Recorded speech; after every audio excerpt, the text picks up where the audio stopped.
En aquel tiempo vio Juan el Bautista a Jesús, que venía hacia él, y exclamó: Este es el Cordero de Dios, el que quita el pecado del mundo. Este es aquel de quien yo he dicho: el que viene después de mí tiene precedencia sobre mí, porque ya existía antes que yo. Yo no lo conocía, pero he venido a bautizar con agua, para que él sea dado a conocer a Israel. Entonces Juan dio este testimonio: Vi al Espíritu descender del cielo en forma de paloma y posarse sobre él.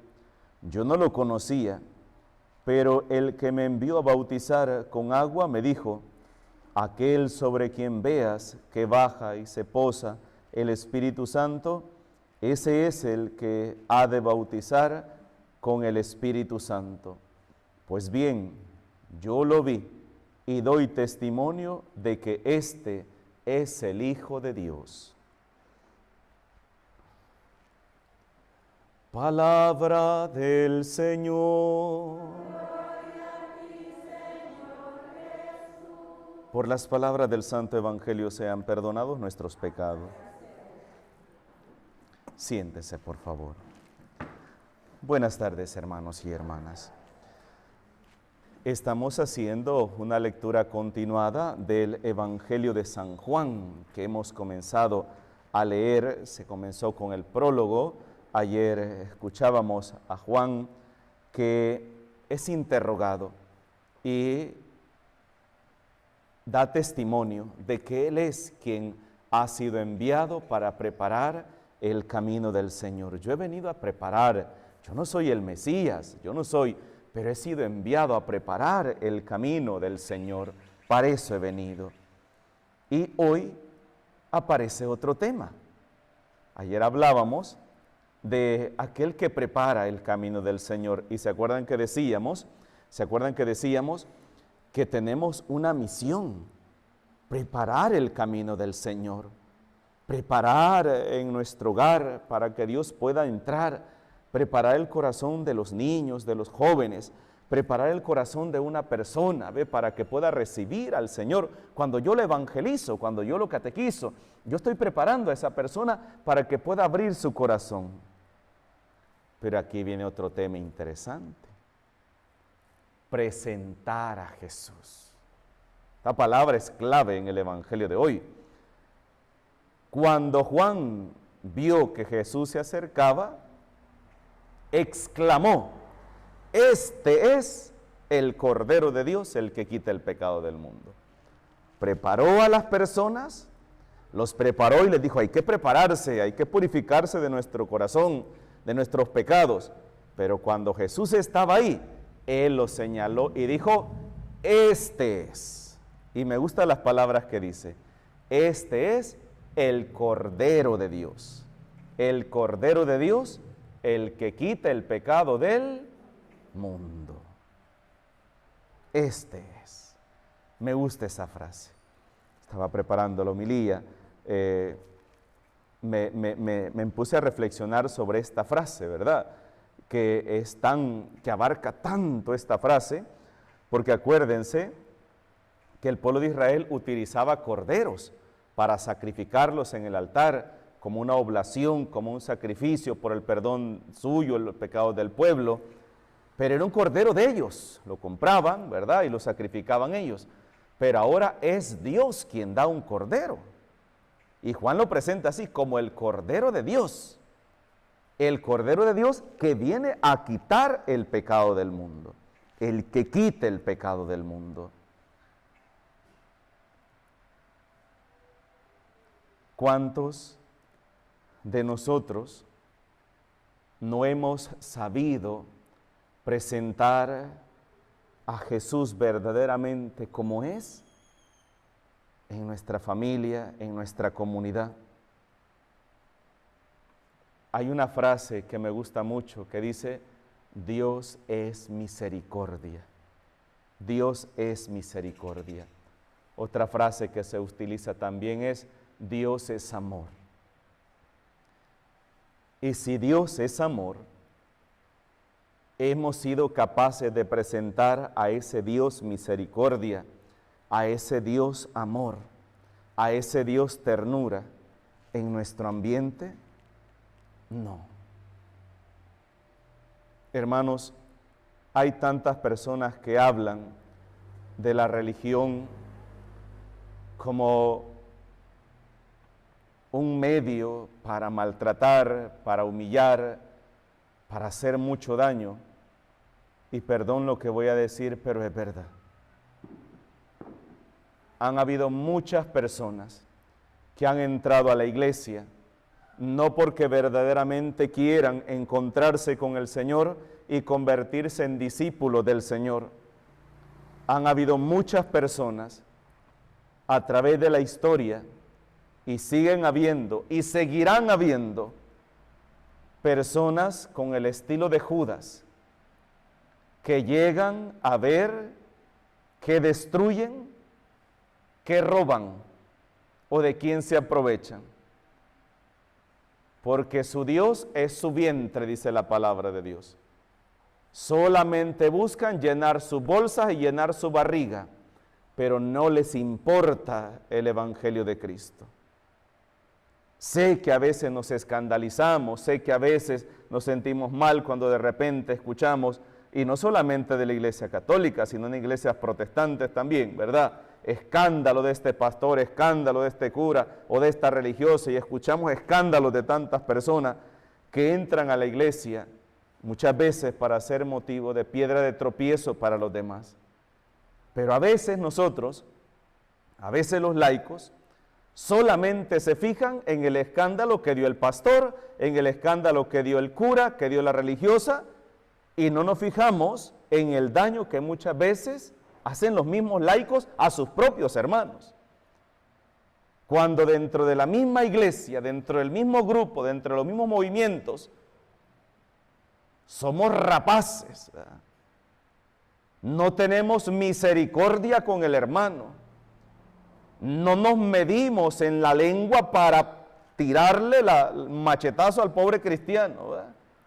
Tras que aquella persona ha caído en una desgracia, ahí voy con leñazo en mano para tratar de rematarlo, ¿verdad?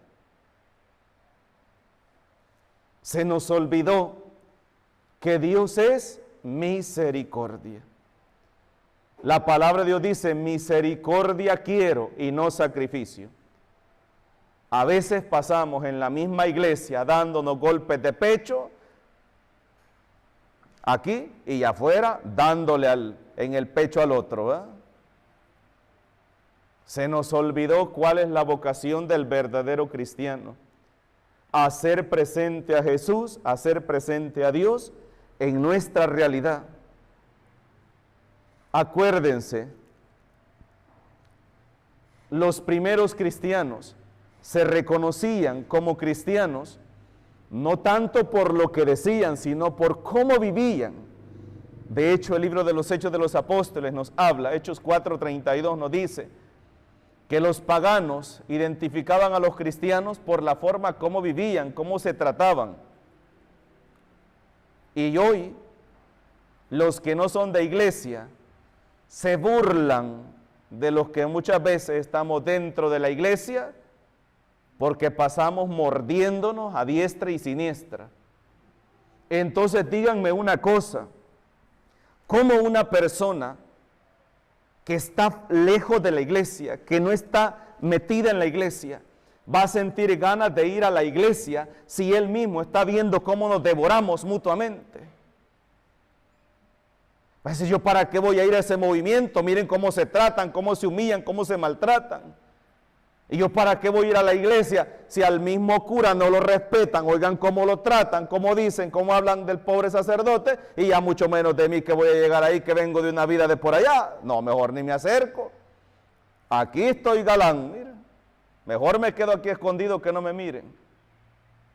Porque nos hemos convertido en fieras para devorar a nuestros propios hermanos. Devorarles su dignidad, y devorar, perdón que utilice esta palabra, devorar significa comernos, devorarnos su alegría, devorarnos su fe, devorarnos sus ganas de buscar al Señor, devoramos sus esperanzas, y puede ser una gran lista de todo lo que nos comemos de Él. ¿Y por qué digo nos comemos? Porque esa persona se queda sin eso. ¿Y gracias a qué? Gracias a que nosotros abrimos la boca. ¿Cómo enseñar a Jesús a las demás personas? Si Juan hoy lo presenta, este es Jesús, lo presenta. Y un cristiano, ¿a qué está invitado? A hacer presente a Jesús en el ambiente donde se desenvuelve. ¿A través de qué?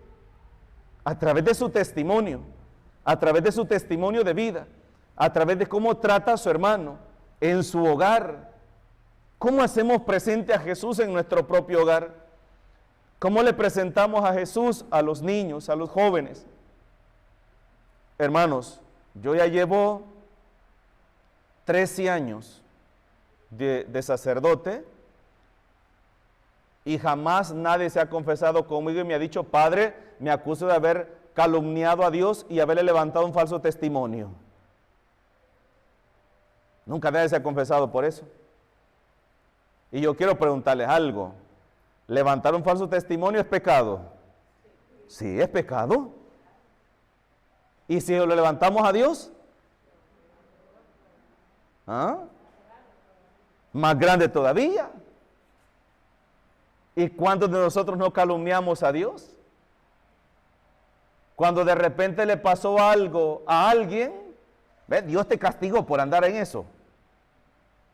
O Dios te va a castigar. Hermanos, esa es una calumnia.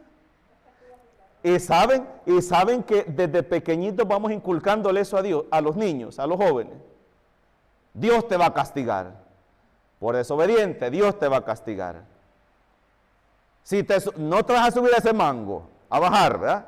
Si te subes ahí, Dios te va a castigar. Y viene el cipote burro y se sube al mango y se quiebra la rama donde estaba y se viene de cabeza y se quiebra una mano. Ve, Dios te castigó. Hermanos, Dios llegó a sacudirle la rama para que se cayera.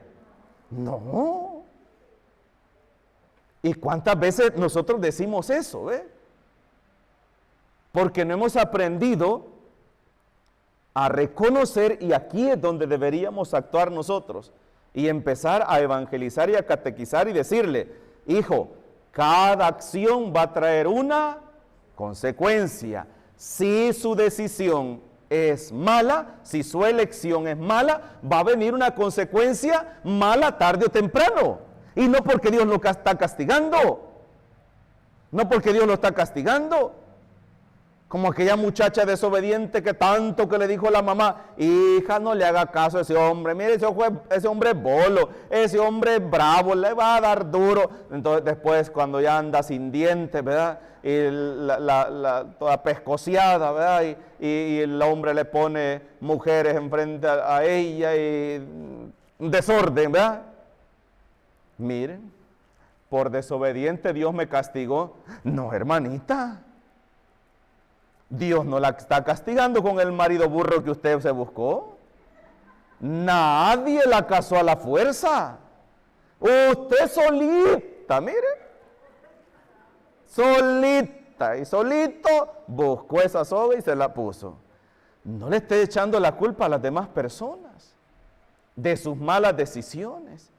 Y muchas veces, por nuestra capacidad de no querer escuchar, ¿y qué hacemos ahí? Nos limpiamos en Dios. Dios tuvo la culpa, ¿verdad? Qué hijos más burros que Dios me dio, ¿verdad? Qué cruz la que el Señor me dio. Hermanitos, no, eso es pecado, andar calumniando. Y el problema es que lo divulgamos y hacemos ver a las demás personas que el marido es Dios quien se lo impone a la mujer, ¿verdad? Y al hombre es la mujer la que Dios se lo impone, ¿verdad? Dios le impuso a la mujer. No, usted solito lo buscó. O los hijos. Los hijos, a mí me gusta hablar cuando voy a hacer bautizos y me gusta poner el ejemplo de aquel pasaje del alfarero, ¿verdad? Del alfarero que dice: Dios como alfarero, ¿verdad? Que toma el barro y moldea aquel barro para hacer, y el mismo canto dice: así como un vaso yo quiero ser, moldea mi vida, ¿verdad? Hazme un nuevo ser, hazme de nuevo. Entonces es bíblico. Entonces yo les digo a los papás que ese niño es como una masa de barro, una masa de barro. Dios ha puesto ese barro con vida en sus manos. Ahí, ese barro, ustedes lo pueden moldear como ustedes quieran, como ustedes quieran, como ustedes quieran. Ese niño va a hacer todo lo que su papá y su mamá le diga que haga. Y va a hacer lo que su papá y su mamá quieran. Ese niño va a aprender de sus papás a hablar, va a aprender de sus papás a caminar, va a aprender de sus papás a comer, va a aprender de sus papás todito. Y ese niño va a ser un reflejo de lo que son sus padres, sus padres. Si la mamá grita, el niño va a gritar. Si el papá grita, el niño va a gritar. Si el papá anda golpeando todo, el niño también va a andar golpeando, porque el niño va a aprender todo de sus padres. Entonces, si al final dice, ¿qué hijo más desobediente que me dio Dios? No, esa fue su obra de arte. Ese niño que usted tiene, esa niña, ese joven, es fruto de su trabajo, de cómo usted moldeó a ese niño, a esa niña, cómo usted lo fue moldeando. Ahora bien, y si a ese niño jamás yo le hice presente a Jesús en su vida, jamás le hablé de Dios, y lo convertí en una persona materialista, consumista, en una persona superficial, y nunca le hablé de Dios, de quién es Dios, ¿verdad? ¿Quién es Dios? Por ejemplo, como ayer creo que decíamos, para muchas personas ir a la iglesia es ir a perder el tiempo. Eso es ir a la iglesia es como alguien que no tiene oficio que hacer. Pues, perdón que lo diga, que no se parece, pero ir a la escuela también es pérdida de tiempo. Es por gusto. ¿Saben por qué? Porque así como se va a la escuela a aprender, también se va a la iglesia a aprender. A aprender cómo ser un buen hijo, un buen hermano, un buen cristiano, pero no solamente a aprender, sino a reflexionar también en qué lugar quedo yo como cristiano, cómo estoy viviendo yo mi vida. Y si estoy tirado y arruinado, pues es ahí ese lugar donde voy a buscar ayuda. Y esa ayuda para yo ser una mejor persona, ¿quién me la va a dar? Es Dios. Y por eso voy a la iglesia. No voy a perder tiempo, como algunas personas piensan, que ir a la iglesia es ir a perder tiempo. No, yo voy a la iglesia porque necesito escuchar la palabra de Dios y necesito reflexionar cómo estoy viviendo yo mi vida y hacia dónde me estoy encaminando con la vida que estoy llevando. Pero sobre todo para pedirle al Señor, Señor, ilumíname, muéstrame cuál es el camino que tengo que seguir. Y si me estoy desviando, yendo por un camino que no es el correcto, dame la fuerza, dame la gracia para poder levantarme y emprender un nuevo camino. Eso es la iglesia. Esa es la iglesia. Es en la iglesia donde se cultivan los valores, los principios morales, cristianos. Es en la iglesia donde se aprende el temor de Dios. Pero es en el hogar, allá afuera, donde se pone en práctica. De nada sirve aprender algo si yo afuera no lo pondré en práctica. Por eso hoy tenemos que pedirle al Señor esa gracia de poder hacerle presente en aquellos lugares donde más lo necesitan, con nuestro testimonio y con nuestra fe. En el nombre del Padre, del Hijo y del Espíritu Santo. Amén.